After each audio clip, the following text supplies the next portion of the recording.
Leximi nga Apostolli i ditës. Letra e parë e Shën Joanit, kapitulli 3, vargjet 21 deri në kapitullin 4, vargu 11. Të dashur, nëse nuk na dënon zemra jon, kemi guxim tek Perëndia. Edhe çfarëdo që të kërkojmë e marrim nga Ai, sepse ruajmë urdhërimet e Tij, edhe bëjmë ato që i pëlqejnë Atij. Edhe ky është urdhërimi i Atij, të besojmë në emrin e Birit të Tij Isu Krisht, edhe të duam njëri tjetrin siç na la urdhërim. Edhe ai që ruan urdhërimet e Tij mbetet në atë, edhe ai në këtë. Edhe nga kjo e dim se mbetet ndër ne, nga fryma që na dha.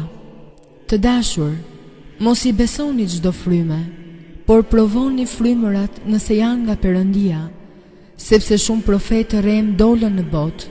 Nga kjo e njihni frymën e Perëndisë. Çdo frymë që rrëfen se Isu Krishti ka ardhur në mish është nga Perëndia, edhe çdo frymë që nuk rrëfen se Isu Krishti ka ardhur në mish nuk është nga Perëndia. Edhe kjo është fryma e Antikrishtit, për të cilin keni dëgjuar se vjen, edhe që tani është në botë. Ju djemthit e mi jeni nga Perëndia, edhe i keni mundur ata, sepse ai që është ndër ju është më i madh se ai që është në botë. Ata prej botës janë, prandaj prej botës flasin, edhe bota i dëgjon ata. Ne jemi nga Perëndia, ai që njeh Perëndin na dëgjon, ai që nuk është nga Perëndia nuk na dëgjon. Nga kjo e njohim frymën e së vërtetës, edhe frymën e mashtrimit. Të dashur, le të duam njëri tjetrin, sepse dashuria është nga Perëndia. Edhe kushdo që ka dashuri, ka lindur për Perëndisë, edhe e njeh Perëndin. Ai që nuk ka dashuri, nuk e njohu Perëndin, sepse Perëndia është dashuri. Në këtë u shfaq dashuria e Perëndisë tek ne, se Perëndia Birin e Tij të vetëm lindurin e dërgoi në botë që të rrojmë me anë të Atij. Në këtë është dashuria. Jo se ne e deshëm Perëndin, por se ai na deshi ne dhe dërgoi Birin e Tij shlyerje për mëkatet tona. Të dashur, nëse na deshi kështu Perëndia, edhe ne kemi detyrë të duam njëri tjetrin.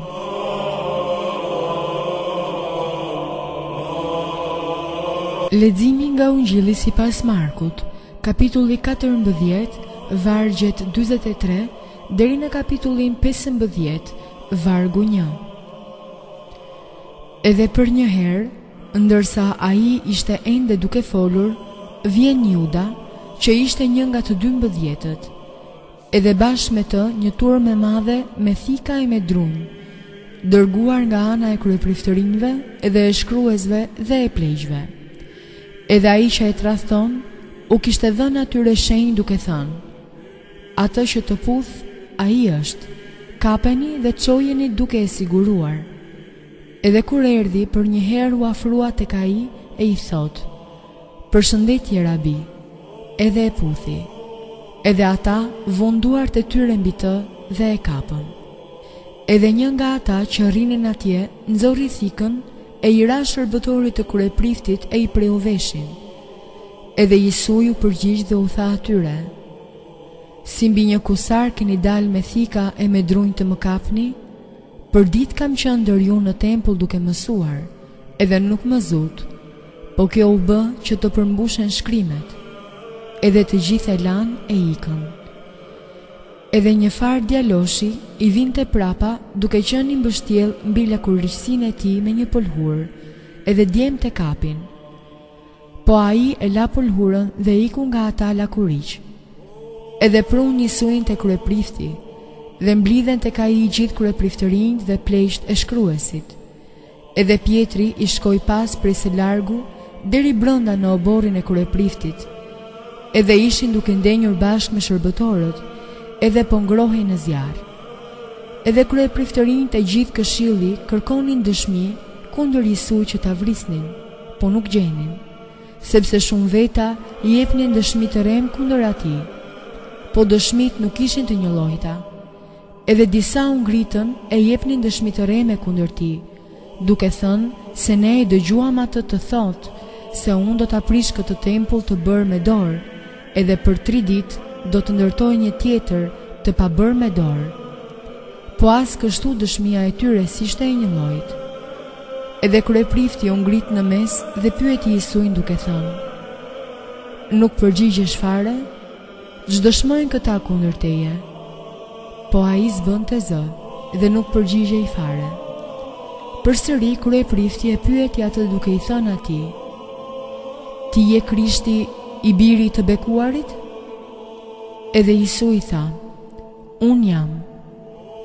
Edhe do të shihni të birin e njeriu duke ndenjur nga e djathta e fuqisë, edhe duke ardhur mbi rrejt e qiellit.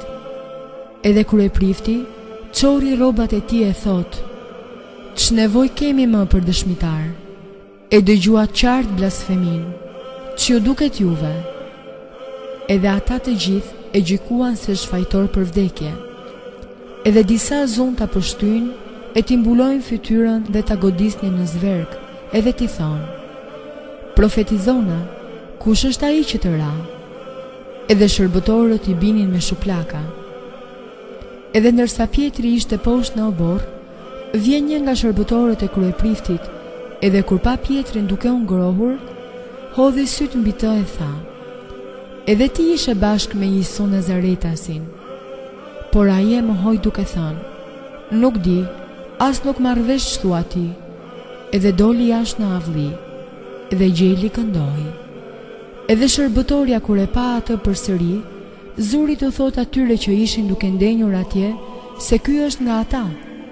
Po ai përsëri e mohonte. Edhe pas pak, ata që ishin duke ndenjur atje përsëri i than Pietrit: "Me të vërtetë je nga ata, sepse je Galileas, edhe të folurit tënd ngjan." Po ai zuri të mallkoi edhe të bëj be se nuk e njoh këtë njeri që thoni. Edhe gjeli këndoi për së dyti.